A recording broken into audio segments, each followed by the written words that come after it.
Han pasado 3 semanas desde que regresé de la expedición al sitio del impacto en la selva amazónica de Brasil y aún no puedo dormir sin despertarme gritando. Los médicos dicen que tengo estrés postraumático, pero sé que es algo más. Algo me sigue, algo que traje conmigo desde ese maldito lugar. Soy o era bióloga especializada en entomología, parte del equipo internacional reunido para investigar las anomalías reportadas tras la caída del meteorito. Éramos 8, 2 biólogos, un geólogo, un físico, un médico, un especialista en radiación, un guía local y un fotógrafo documentalista. Ahora solo quedamos 3 con vida, y no estoy segura de cuánto tiempo más resistiré antes de volverme completamente loca o algo peor. Todo comenzó como cualquier otra expedición científica. Aterrizamos en Manaus y luego tomamos un helicóptero hasta un pequeño asentamiento ribereño.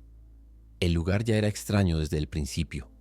Los pobladores locales se negaban a mirarnos a los ojos y hacían gestos supersticiosos cuando mencionábamos nuestro destino. Recuerdo que Marcos, nuestro guía, nos tradujo lo que una anciana murmuró mientras cargábamos nuestro equipo. La selva está al revés ahora. Los pájaros caminan y los peces vuelan. Nos reímos, atribuyéndolo a supersticiones locales, pero ahora daría cualquier cosa por haber prestado atención a esa advertencia y haber dado media vuelta en ese momento. El primer día de caminata fue normal, aunque la humedad y el calor eran insoportables. Avanzábamos siguiendo las coordenadas del impacto, registrando muestras de flora y fauna que parecían completamente normales. Al segundo día noté algo inquietante. Los sonidos de la selva comenzaron a cambiar. No era solo que los animales estuvieran inusualmente silenciosos, era como si los sonidos vinieran de direcciones equivocadas. El canto de un pájaro que parecía estar frente a nosotros venía realmente desde atrás, o el zumbido de los insectos parecía emanar del suelo en lugar del aire. Cuando lo mencioné, Isabela, nuestra física, dijo que probablemente era un fenómeno acústico debido a la densidad cambiante del aire. Quise creerle, pero sentí un escalofrío recorrer mi espalda cuando vi la expresión en el rostro de nuestro guía. Él lo percibía también, y estaba aterrorizado. Esa noche, mientras montábamos el campamento, encontré mis primeras muestras biológicas anómalas. Hormigas que caminaban en perfectos círculos concéntricos, como si siguieran líneas magnéticas invisibles. Lo documenté en mi diario de campo sin imaginar que aquello era apenas el inicio. La mañana del tercer día, despertamos con una niebla densa y extrañamente fría para el Amazonas. Al avanzar, notamos que la vegetación comenzaba a cambiar sutilmente. Las hojas tenían formas imposibles, con venas que formaban patrones que me recordaban a circuitos electrónicos. Recogí muestras con manos temblorosas, sintiendo que algo nos observaba desde la espesura. Fue entonces cuando Carlos, nuestro geólogo, se detuvo abruptamente y señaló hacia arriba. Todos miramos y sentimos que nuestros corazones se detenían por un instante. Un árbol completo crecía hacia abajo, con sus raíces extendiéndose hacia el cielo como si estuviera siendo reflejado en un espejo invisible. Era imposible, violaba todas las leyes de la física, pero ahí estaba, y no era el único. A medida que avanzábamos encontramos más y más vegetación invertida, como si la gravedad hubiera decidido funcionar selectivamente en ese lugar maldito. Isabela tomó mediciones frenéticamente, murmurando teorías sobre campos gravitacionales localizados, pero su voz temblaba. Sabíamos que estábamos entrando en territorio de lo inexplicable. Esa tarde encontramos el primer animal afectado. Un perezoso que se movía a una velocidad antinatural, casi como en cámara rápida. Sus movimientos eran espasmódicos y cuando nos acercamos giró su cabeza 180 grados para mirarnos. Sus ojos estaban completamente negros y tenía 3 pupilas en cada uno, dispuestas en triángulo. El animal emitió un sonido que no era natural, como una frecuencia de radio distorsionada. Diego, nuestro médico, quiso capturarlo para estudiarlo, pero yo me negué. Había algo profundamente perturbador en ese ser. El animal desapareció entre la vegetación con esa misma velocidad imposible. Esa noche, mientras todos dormían, escuché ese mismo sonido alrededor de nuestras tiendas, como si el animal nos hubiera seguido. Pero lo peor fue que comenzó a sonar como si intentara imitar palabras humanas. Nadie me creyó cuando lo mencioné a la mañana siguiente, pero vi en los ojos de Marcos que él también lo había escuchado y estaba aterrorizado. Al cuarto día, la realidad comenzó a desmoronarse completamente. Nos encontramos con un pequeño arroyo que fluía hacia arriba, desafiando toda lógica. El agua subía por las rocas como si estuviera siendo succionada por una fuerza invisible. Llenamos nuestras cantimploras por precaución, aunque nadie quería beber ese líquido antinatural. Fue entonces cuando Raúl, nuestro especialista en radiación, comenzó a actuar extraño. Dijo que recordaba haber crecido en esta parte de la selva, que reconocía los árboles, que había jugado aquí de niño. Todos sabíamos que era imposible. Raúl era español y nunca había estado en Brasil antes de esta expedición. Cuando le señalamos esto, se quedó en blanco por un momento. Luego parpadeó varias veces y pareció confundido por sus propias palabras. «Tienes razón», dijo frotándose las sienes. «No sé por qué dije eso, pero se siente tan real». Ese fue el primer signo de que no solo el entorno físico estaba siendo afectado, sino también nuestras mentes. A medida que nos acercábamos al epicentro del impacto, los fenómenos se volvieron más intensos. Encontramos insectos que cambiaban de color según quién los miraba, como si respondieran a nuestros pensamientos. Vi mariposas que al posarse sobre las hojas se fundían con ellas hasta volverse parte de la planta. Pero lo más perturbador sucedió cuando Ana, nuestra otra bióloga, gritó horrorizada al descubrir una colonia de hormigas que se movían en perfecta sincronía para formar lo que parecían ser letras. Me acerqué a mirar y sentí que mi sangre se helaba. Las hormigas formaban palabras en un idioma que nunca había visto, pero que de alguna manera podía entender. «Bienvenidos de vuelta», decían. ¿De vuelta? Nunca habíamos estado allí, pero entonces un recuerdo que no era mío apareció en mi mente. Yo, caminando por ese mismo sendero, con otras personas que no eran mis compañeros actuales. Era como si alguien hubiera insertado un falso recuerdo en mi cerebro, tan vívido que casi podía oler y sentir esa otra expedición que nunca existió. Cuando miré a mis colegas, sus rostros pálidos me dijeron que estaban experimentando algo similar. La noche del cuarto día fue cuando todo empeoró. Montamos campamento cerca de un claro donde la vegetación parecía menos distorsionada. Durante la cena nadie habló mucho. Estábamos procesando todo lo que habíamos visto. De repente, Jorge, nuestro fotógrafo, dejó caer su plato y comenzó a señalar hacia la oscuridad del bosque. ¿No los ven?, preguntó con voz entrecortada. Están allí mirándonos. Son nosotros. Todos dirigimos nuestras linternas hacia donde señalaba, pero no vimos nada. Jorge insistió cada vez más agitado, diciendo que podía ver versiones de nosotros mismos observándonos desde la espesura, con ojos vacíos y expresiones de terror congeladas en sus rostros. Intentamos calmarlo, pero entonces Isabela también lo vio, y luego Raúl. Uno a uno todos comenzaron a ver estas apariciones, excepto yo y Marcos. Pero lo que realmente me heló la sangre fue cuando Jorge tomó su cámara y comenzó a fotografiar frenéticamente hacia la oscuridad. Cuando revisamos las fotos en la pantalla digital, ahí estaban. Figuras borrosas que se parecían inquietantemente a nosotros, pero con algo fundamentalmente equivocado en sus posturas y expresiones. Era como si fueran cáscaras vacías con nuestras apariencias. No dormí esa noche. Nadie lo hizo. Al amanecer del quinto día, descubrimos que Marcos había desaparecido. Su tienda estaba vacía, su saco de dormir abierto como si hubiera salido apresuradamente. Lo buscamos durante horas, gritando su nombre en la selva distorsionada, pero solo recibíamos ecos extraños que parecían repetir nuestras voces con palabras ligeramente diferentes. Encontramos sus huellas que se adentraban en la espesura y las seguimos hasta que terminaban abruptamente, como si hubiera sido levantado del suelo. En ese punto, vimos algo que me perseguirá para siempre. Gotas de sangre que caían hacia arriba, flotando lentamente hasta perderse entre las copas invertidas de los árboles. Jorge fotografió el fenómeno mientras Ana recogía muestras de la sangre para analizarla. Estábamos aterrorizados, pero también éramos científicos. Una parte de nosotros seguía intentando racionalizar lo que estaba ocurriendo, buscando explicaciones en la ciencia, aunque fuera en sus límites más extremos. Diego sugirió que el meteorito podría haber traído algún tipo de materia o energía desconocida que estaba alterando las leyes físicas a nivel local. Queríamos creerle porque las alternativas eran demasiado perturbadoras para contemplarlas. Decidimos continuar hacia el epicentro del impacto. Según nuestros cálculos, estábamos a menos de un día de distancia. La selva se volvía más extraña con cada paso. Árboles que respiraban como si tuvieran pulmones. Flores que emitían sonidos similares a susurros humanos. Y lo más inquietante, animales que parecían estar fusionados entre sí. Vi un jaguar con lo que parecían ser tentáculos de pulpo emergiendo de su lomo, moviéndose como si tuvieran vida propia, mientras el felino nos observaba desde la distancia con ojos que brillaban con una inteligencia antinatural. Ninguno de nosotros se atrevió a fotografiarlo o acercarse. Había algo en su mirada que sugería que no era una simple mutación, sino una combinación deliberada, como si algo estuviera experimentando con la vida misma. El jaguar nos siguió durante horas. manteniéndose siempre visible pero a distancia, como si estuviera estudiándonos o escoltándonos hacia algún destino predeterminado. Cuando finalmente desapareció, todos sentimos un extraño alivio mezclado con una nueva ansiedad. ¿Por qué se había ido? ¿Qué había visto u oído que nosotros no? Esa tarde nos encontramos con un claro donde la vegetación formaba un círculo perfecto. En el centro había una poza de agua estancada que reflejaba el cielo, pero el reflejo mostraba un cielo nocturno con estrellas cuando arriba era pleno día. Jorge se acercó para fotografiarlo y al inclinarse gritó y retrocedió horrorizado. Cuando le preguntamos qué había visto, solo murmuró: «No era mi reflejo. Era yo, pero no era yo».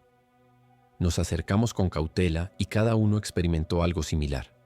Nuestros reflejos nos devolvían miradas con expresiones diferentes a las nuestras, como si fueran versiones independientes que vivían al otro lado de ese espejo imposible. Mi reflejo tenía los ojos completamente negros y sonreía de una manera que nunca he sonreído, con una expresión que mezclaba malicia y pena. Lo más perturbador fue cuando Raúl notó que los reflejos se movían con un ligero retraso, como si estuvieran imitándonos en lugar de reflejarnos.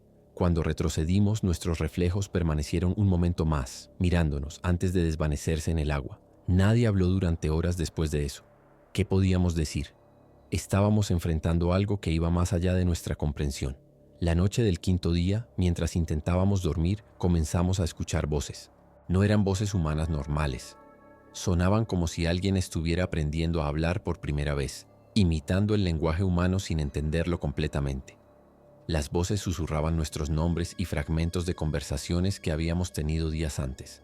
Lo más aterrador era que a veces decían cosas que aún no habíamos dicho pero que estábamos pensando. Era como si algo estuviera aprendiendo a leer nuestras mentes. Ana fue la primera en quebrarse. Comenzó a gritar que algo estaba dentro de su tienda, algo que se arrastraba bajo su saco de dormir.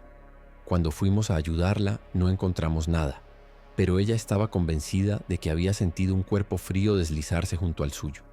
Sus ojos estaban dilatados por el pánico y repetía una y otra vez: «Está aprendiendo a ser como nosotros». Intentamos calmarla, pero entonces todos empezamos a sentir lo mismo. Una presencia invisible que nos rodeaba, estudiándonos, imitándonos. Esa noche, Jorge desapareció. Simplemente se levantó en medio de la noche y caminó hacia la selva sin decir palabra. Lo vimos irse como en trance, pero cuando intentamos seguirlo, una densa niebla apareció de la nada, separándonos de él. Sus gritos llegaron a nosotros minutos después, pero sonaban distorsionados, como si estuvieran siendo reproducidos al revés. Al amanecer del sexto día, solo quedábamos 5: Raúl, Diego, Ana, Isabela y yo. Estábamos exhaustos, paranoicos y al borde del colapso mental, pero decidimos continuar. Teníamos que llegar al meteorito, entender qué estaba sucediendo. Tal vez, ingenuamente, pensábamos que allí encontraríamos respuestas o una forma de detener lo que fuera que estuviera ocurriendo. A medida que nos acercábamos al epicentro, las distorsiones se intensificaban. El tiempo comenzó a comportarse de manera errática. A veces el sol parecía moverse hacia atrás en el cielo o permanecía inmóvil durante lo que parecían horas. Nuestros relojes enloquecieron. Las agujas giraban en direcciones aleatorias o se detenían por completo.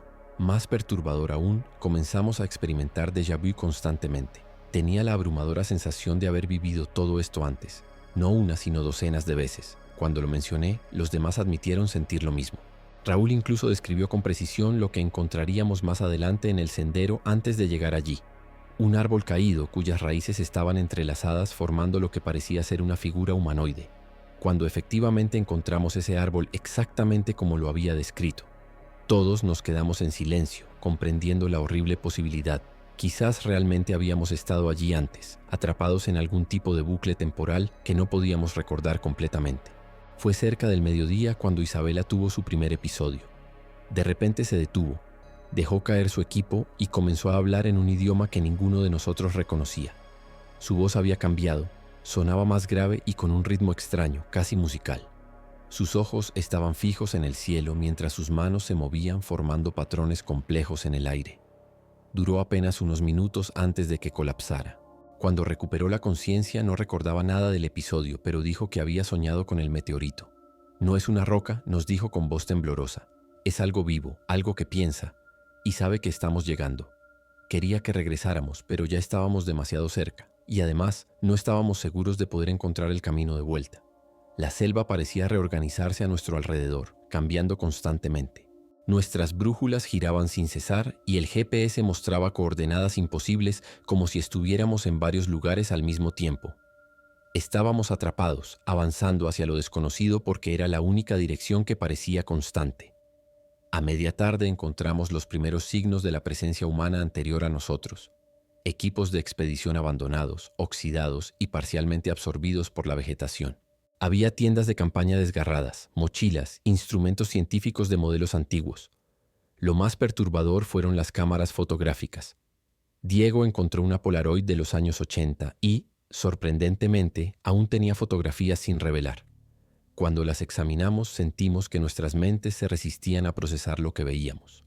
Las fotos mostraban personas que se parecían inquietantemente a nosotros, vestidas con ropa de una época anterior, paradas exactamente donde estábamos ahora. No eran idénticos, pero la similitud era imposible de ignorar. En el reverso de una de las fotos, alguien había escrito con letra temblorosa: «Es la tercera vez. Siempre termina igual». El pánico comenzó a apoderarse de nosotros. ¿Cuántas veces habíamos estado allí antes? ¿Éramos los mismos que aparecían en esas fotos, atrapados en un ciclo que no podíamos recordar? ¿O éramos reemplazos, nuevas versiones traídas de alguna manera para repetir el mismo patrón? Ana comenzó a hiperventilar y Diego tuvo que sedarla ligeramente para calmarla. Decidimos acampar allí mismo, aunque ninguno creía que podríamos dormir. Esa noche, mientras los demás intentaban descansar, Raúl me confesó algo que heló mi sangre. Me dijo que había estado experimentando recuerdos que no eran suyos, memorias de vidas que nunca vivió, pero que se sentían completamente reales. «Recuerdo morir aquí», me susurró, con los ojos fijos en la oscuridad de la selva. «Recuerdo ser devorado por algo que salió del meteorito. Algo que no puedo describir porque la mente humana no está hecha para comprenderlo. Y lo peor es que recuerdo haberlo permitido voluntariamente». Cuando le pregunté por qué haría algo así, su respuesta me dejó sin palabras. Porque en ese momento parecía lo correcto, como si fuera un honor ser parte de ello. Antes de que pudiera responderle, escuchamos un sonido que venía de la tienda de Ana. Un borboteo húmedo, como si algo líquido se estuviera moviendo. Corrimos hacia allí y encontramos su saco de dormir vacío, empapado en un fluido viscoso que brillaba con una luz azulada tenue. Ana había desaparecido, pero el fluido formaba un rastro que se adentraba en la selva, como si ella se hubiera derretido y ahora fluyera por voluntad propia hacia algún destino desconocido. Seguimos el rastro durante unos metros antes de que desapareciera completamente, como absorbido por la tierra. Esa noche ninguno de nosotros durmió. Nos sentamos en círculo, espalda contra espalda, con linternas y cuchillos en mano, esperando el amanecer o algo peor. El séptimo día amaneció con una luz rojiza antinatural, como si el sol mismo estuviera siendo filtrado por una membrana sanguinolenta. Estábamos exhaustos, deshidratados y al borde de la locura. Solo quedábamos 4. Raúl, Diego, Isabela y yo. Decidimos hacer un último esfuerzo para llegar al epicentro del impacto, convencidos de que allí encontraríamos respuestas o al menos un final para este horror. A medida que avanzábamos, la selva se volvía cada vez más irreconocible. Ya no parecía un ecosistema terrestre, sino algo alienígena. Los árboles tenían cortezas que pulsaban como si bombearan sangre, las hojas se movían para seguirnos como ojos vigilantes, y el suelo bajo nuestros pies se sentía esponjoso, como si camináramos sobre carne viva. El aire estaba cargado con esporas luminiscentes que flotaban contra la gravedad y se adherían a nuestra piel, causando pequeñas quemaduras que hormigueaban y luego se adormecían. Intentamos cubrirnos con lo que teníamos, pero era inútil. La sustancia parecía atravesar la tela como si fuera humo. Cada vez que respirábamos sentía como si algo extraño entrara en mis pulmones, algo que se movía y exploraba mi interior. Los demás también lo sentían. Diego tosía constantemente y juraba que podía sentir cómo algo se arrastraba por su garganta cuando intentaba dormir. Alrededor del mediodía, Isabela tuvo otro episodio. Esta vez fue más intenso. Comenzó a convulsionar y luego se quedó completamente rígida, con los ojos en blanco y la boca abierta en un grito silencioso. Cuando finalmente volvió en sí, estaba diferente. Hablaba con normalidad, pero había algo sutil en sus movimientos que no era humano, como si su cuerpo fuera una marioneta manipulada por manos inexpertas. Nos dijo que había visto el meteorito, que había conectado con él mentalmente. No es un objeto, explicó con una voz demasiado calmada. Es un portal, una herida en la realidad. Y del otro lado hay algo que quiere entrar, algo que ha estado intentándolo durante mucho tiempo. Lo más perturbador fue cómo hablaba de ello. No con miedo, sino con una especie de reverencia, como si estuviera describiendo una experiencia religiosa. Diego y Raúl intercambiaron miradas preocupadas. Yo fingí creerle para mantenerla tranquila, pero noté que desde ese momento los tres comenzamos a mantener cierta distancia de ella. Había algo fundamentalmente equivocado en Isabela ahora, algo que iba más allá del estrés o la locura temporal.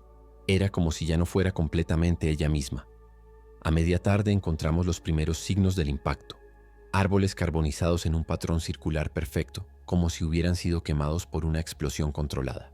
El suelo estaba cubierto por un material cristalino negro que crujía bajo nuestras botas y reflejaba nuestras imágenes distorsionadas, mostrándonos versiones deformadas de nosotros mismos. En el centro de este claro había un cráter perfecto, demasiado perfecto para ser natural. Nos detuvimos al borde, nuestros corazones latiendo con fuerza mientras mirábamos hacia abajo. El cráter tenía unos 20 metros de profundidad y en su centro no había un meteorito como esperábamos, sino algo que desafiaba la comprensión. Parecía una masa pulsante de materia negra y brillante, como petróleo vivo que cambiaba constantemente de forma. De su superficie emergían estructuras similares a tentáculos que se movían con propósito, explorando el aire a su alrededor. Pero lo más horroroso eran las formas que ocasionalmente se formaban en su superficie. Rostros humanos que aparecían y desaparecían, como si hubiera personas atrapadas dentro, luchando por liberarse. Con terror, reconocí el rostro de Ana formándose brevemente antes de disolverse nuevamente en la masa. Diego vomitó. Raúl comenzó a rezar en susurros. Isabela, sin embargo, sonreía. «Está hambriento», dijo Isabela con esa voz que no era completamente suya. «Ha estado esperando tanto tiempo». Antes de que pudiéramos reaccionar, ella saltó al cráter. No intentó detenerse o amortiguar su caída. Simplemente se lanzó como si estuviera sumergiéndose en agua. La vimos caer en cámara lenta, su cuerpo girando graciosamente en el aire antes de impactar contra la masa negra. No hubo salpicadura. La sustancia simplemente se abrió para recibirla y luego se cerró sobre ella, como una boca tragando alimento. Durante un breve momento, vimos su silueta luchando dentro de la masa, y luego nada. La superficie volvió a ser lisa, pulsando como un corazón gigante. Diego, Raúl y yo nos quedamos paralizados, incapaces de procesar lo que acabábamos de presenciar. Entonces la masa comenzó a cambiar. Se expandió, creciendo visiblemente mientras emitía un sonido de succión húmeda. Tentáculos más grandes emergieron, extendiéndose hacia los bordes del cráter. Uno de ellos rozó la pierna de Diego, quien gritó de dolor y cayó hacia atrás. Donde el tentáculo lo había tocado, su piel comenzó a volverse negra y a desprenderse, revelando no sangre o músculo, sino una sustancia similar a la del cráter. Diego nos miró con terror puro en sus ojos mientras la transformación se extendía por su pierna. «Córtenla», suplicó. «Por Dios, córtenla antes de que llegue más arriba». Lo que siguió fue una pesadilla que me perseguirá hasta el día de mi muerte. Raúl sostuvo a Diego mientras yo, con manos temblorosas, usaba el machete para amputar su pierna por encima de la rodilla. Sus gritos atraerían pesadillas por el resto de mi vida, pero no teníamos opción. La sustancia negra seguía extendiéndose, devorando su carne y reemplazándola con esa materia alienígena. Usé mi cinturón como torniquete y cauterizamos la herida con fuego, mientras Diego mordía un palo para no morderse la lengua por el dolor. Cuando terminamos, estábamos bañados en sangre y lágrimas. Diego estaba inconsciente pero vivo. Raúl y yo nos miramos, sabiendo que teníamos que salir de allí inmediatamente. Improvisamos una camilla con ramas y nuestras chaquetas y comenzamos el largo camino de regreso, alejándonos del cráter lo más rápido posible. Pero algo había cambiado en la selva. Los senderos que habíamos tomado ya no existían. Era como si el paisaje se hubiera reorganizado para mantenernos atrapados. Caminamos durante horas, cargando a Diego, solo para encontrarnos nuevamente cerca del cráter, como si hubiéramos estado moviéndonos en círculos a pesar de mantener una dirección constante. Con cada intento fallido de escapar, la desesperación crecía. El sol parecía congelado en el horizonte, ni subiendo ni bajando, como si el tiempo mismo estuviera distorsionado. Esa noche, si es que realmente llegó la noche, el cielo simplemente se oscureció sin que el sol se moviera. Montamos un pequeño campamento lo más lejos posible del cráter. Diego tenía fiebre alta y deliraba, murmurando sobre voces que lo llamaban desde su pierna amputada. Raúl y yo nos turnamos para vigilar, aunque ninguno de los dos podía realmente dormir. Fue durante mi turno cuando noté algo extraño. Pequeños puntos de luz que se movían por el suelo de la selva, convergiendo hacia nosotros desde todas direcciones. Al principio pensé que eran luciérnagas, pero cuando se acercaron vi que eran diminutas versiones de la sustancia del cráter, del tamaño de monedas, arrastrándose como amebas luminiscentes. Desperté a Raúl y comenzamos a aplastarlas con palos, pero por cada una que destruíamos aparecían 10 más. Pronto estaban por todas partes, subiendo por nuestras mochilas, por la improvisada camilla de Diego, buscando cualquier piel expuesta para hacer contacto. En pánico, prendimos fuego a todo lo que teníamos alrededor, creando un círculo de llamas para mantenerlas a raya. Las criaturas retrocedían ante el fuego, pero se acumulaban justo al borde de la luz, esperando, observando con una paciencia inhumana. Mientras las llamas iluminaban la noche, vi algo que me heló la sangre. Más allá del círculo de fuego entre los árboles estaban Ana, Jorge, Marcos e Isabela, observándonos. Pero no eran ellos, no realmente. Sus cuerpos estaban distorsionados, con extremidades demasiado largas y articulaciones que se doblaban en ángulos imposibles. Sus rostros carecían de expresión y sus ojos reflejaban la luz del fuego como los de los animales nocturnos. No se movían ni hablaban, solo nos observaban con esa mirada vacía y hambrienta. Raúl los vio también y comenzó a gritar, primero de miedo y luego con ira.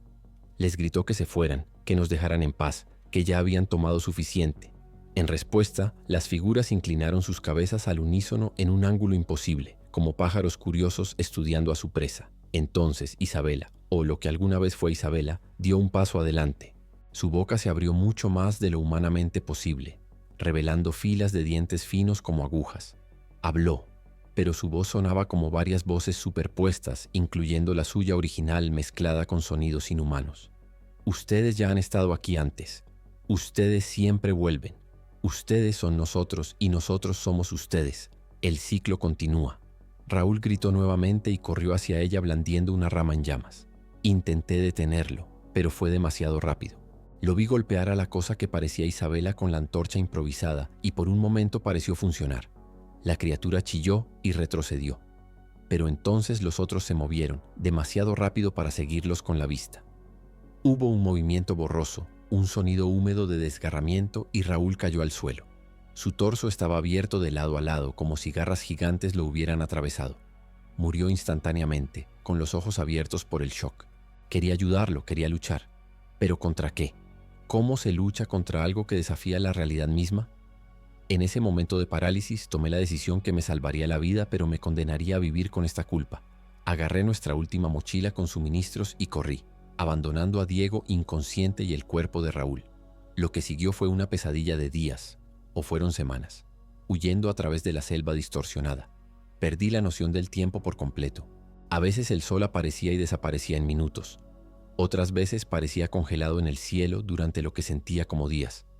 Me movía constantemente, durmiendo solo cuando colapsaba de agotamiento, comiendo las pocas provisiones que tenía y luego cualquier cosa que pareciera remotamente comestible. Bebía agua de arroyos que fluían en direcciones imposibles, cada vez más indiferente a las consecuencias. Sabía que me estaban persiguiendo, podía sentirlos justo detrás de mí, siempre cerca pero nunca visibles directamente. A veces escuchaba sus voces llamándome, usando las voces de mis compañeros muertos, suplicándome que me detuviera, que volviera, que me uniera a ellos. Otras veces veía sus siluetas entre los árboles, observándome, siguiéndome. La selva misma parecía trabajar con ellos, cambiando constantemente para confundirme, para hacerme volver al cráter. Árboles que no estaban allí segundos antes aparecían bloqueando mi camino. Raíces emergían del suelo intentando atrapar mis pies. Animales mutados me acechaban y luego desaparecían como fantasmas. Perdí mi brújula, mi GPS, mi sentido de orientación. Solo sabía que tenía que alejarme del sol rojizo que parecía seguirme como un ojo vigilante. No sé cómo sobreviví ni cómo encontré finalmente el camino de regreso a la civilización. Mis recuerdos de esos días son fragmentarios, como escenas de una película dañada. Recuerdo haber caminado a través de un río que se dividía en dos, fluyendo en direcciones opuestas aunque era claramente el mismo cuerpo de agua. Recuerdo haber sido seguida por enjambres de mariposas que formaban patrones hipnóticos en el aire, intentando atraerme hacia la oscuridad de la selva. Recuerdo haber encontrado otro campamento abandonado con equipos modernos y haberme preguntado si era de nuestra expedición o de otra que había sido enviada después o antes. Lo más claro que recuerdo es el último día en la selva. Estaba siguiendo un arroyo con la esperanza de que me llevara a algún asentamiento cuando encontré un árbol caído que formaba un puente natural. Al cruzarlo, noté algo extraño. Las distorsiones que habían plagado la selva durante días parecían disminuir. Los sonidos se volvieron más naturales, los colores menos intensos, la vegetación más normal. Sentí una chispa de esperanza por primera vez en lo que parecía una eternidad. Aceleré el paso ignorando el dolor en mis pies lacerados y el agotamiento que pesaba sobre cada célula de mi cuerpo. Horas después, vi algo que me hizo llorar de alivio. Huellas humanas normales, botas de goma, probablemente de cazadores o madereros locales. Las seguí frenéticamente, tropezando en mi prisa. El sol comenzó a ponerse. Un atardecer normal, con el astro moviéndose a una velocidad natural por primera vez en días. Cuando la oscuridad comenzó a caer, vi luces a lo lejos. Un pequeño asentamiento ribereño, probablemente el mismo desde donde habíamos partido semanas atrás, aunque desde una dirección completamente diferente a la que esperaba. Me arrastré hacia las luces, cayendo repetidamente, levantándome por pura fuerza de voluntad. Cuando finalmente llegué al borde del claro, colapsé. Recuerdo vagamente voces alarmadas, manos llevándome a algún lugar, alguien intentando darme agua. Pero antes de desmayarme completamente, miré hacia atrás una última vez, hacia la selva oscura, y lo vi. Una figura alta y delgada, demasiado alta para ser humana, parada justo en el límite donde terminaban las luces del pueblo. Tenía la forma aproximada de Isabela, pero distorsionada, estirada. Me observaba con ojos que brillaban en la oscuridad como pequeñas estrellas rojas. Y entonces sonrió. Una sonrisa que se extendió literalmente de oreja a oreja, revelando demasiados dientes. Levanté una mano, no en un gesto de despedida, sino de promesa, como diciendo, volveremos a vernos. Entonces me desmayé. Desperté 3 días después en un hospital de Manaus. Estaba deshidratada, desnutrida, con múltiples infecciones y al borde de una insuficiencia orgánica múltiple. Los médicos dijeron que fue un milagro que sobreviviera. La policía y funcionarios de varias agencias me interrogaron durante días.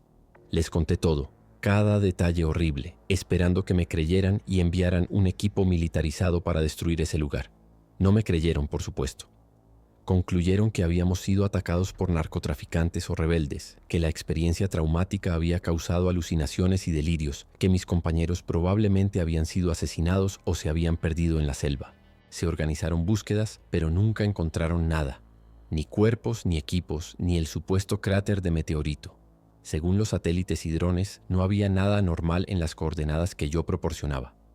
La única razón por la que no me internaron en un hospital psiquiátrico fue que mis heridas físicas eran reales y consistentes con una lucha desesperada por sobrevivir en la selva. Así que me dejaron ir, eventualmente. Volví a mi país. Intenté retomar mi vida. Busqué terapia. Pero las pesadillas nunca se detuvieron. Sueño con el cráter, con la sustancia negra, con mis amigos convertidos en esas cosas horribles. A veces despierto sintiendo que hay algo bajo mi piel, moviéndose, explorando. Los médicos dicen que es neuropatía, secuelas del trauma, pero yo sé la verdad. Lo peor comenzó hace una semana. Estaba revisando mi correo electrónico cuando encontré un mensaje sin remitente. El asunto decía simplemente, siempre vuelves. Dentro había una foto. Era yo, pero no era yo. Era una versión más joven de mí, vestida con ropa de los años 70, parada junto a un grupo de personas que no reconocía, pero que de alguna manera me resultaban familiares. Estábamos frente a un helicóptero antiguo, sonriendo a la cámara, equipados para una expedición. Al fondo se veía la misma selva que había visitado. En la esquina de la foto había una fecha, 14 de junio de 1976, casi 50 años antes de nuestra expedición. No podía ser yo, obviamente. Quizás una pariente lejana, o alguien con un parecido sorprendente. Pero entonces noté algo que me heló la sangre. En mi muñeca, o la muñeca de esa mujer, había un lunar exactamente igual al mío, con la misma forma distintiva. La probabilidad de que fuera coincidencia era astronómicamente baja. Pasé días investigando, buscando información sobre expediciones a esa región en 1976, y la encontré. Un equipo internacional de científicos desapareció sin dejar rastro mientras investigaba un fenómeno meteorológico inusual. Nunca fueron encontrados. Entre los nombres estaba el mío. No mi nombre exacto, pero sí uno tan similar que no podía ser casualidad. Y los nombres de los otros miembros del equipo eran variaciones de los nombres de mis compañeros.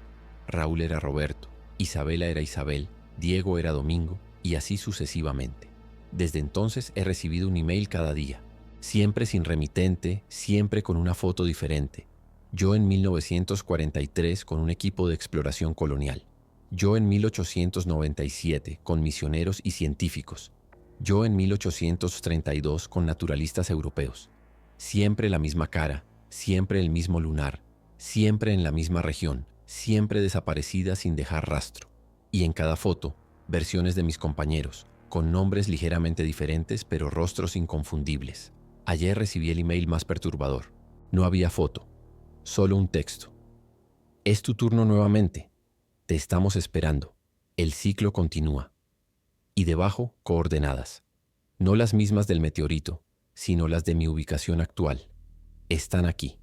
Los he visto observándome desde las sombras, con sus formas casi humanas pero ligeramente equivocadas.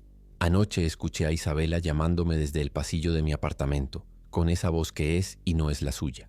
Esta mañana encontré un pequeño charco de sustancia negra junto a mi cama, que se evaporó cuando intenté tomar una muestra. Sé lo que está pasando. De alguna manera, estamos atrapados en un ciclo. Morimos, y ellos nos traen de vuelta, o nos recrean, o encuentran versiones nuestras en otros tiempos y lugares. Nos atraen de vuelta a la selva, una y otra vez para alimentar lo que sea que vive en ese cráter. Somos su ganado, su cosecha perpetua. No sé por qué nosotros. No sé cómo funciona, solo sé que es real y que está sucediendo de nuevo. Estoy escribiendo esto como una advertencia y como un testimonio. Si desaparezco, sabrán por qué. Si ven noticias sobre una nueva expedición a esa región del Amazonas, sabrán qué está pasando realmente. No intenten encontrarme o rescatarme. Si me ven después de que este mensaje sea publicado, no soy yo. Es algo usando mi forma, algo que ha aprendido a imitarme a la perfección a través de incontables ciclos. Estoy considerando terminar con todo yo misma para romper el ciclo, pero temo que ni siquiera la muerte sea una escapatoria. Tal vez ya los he intentado antes, en vidas anteriores que no recuerdo. Tal vez por eso siguen trayéndome de vuelta, porque soy la única que intenta resistir. O tal vez este mensaje, este acto de compartir la verdad cambie algo. Tal vez si suficientes personas conocen la verdad, el ciclo pueda romperse.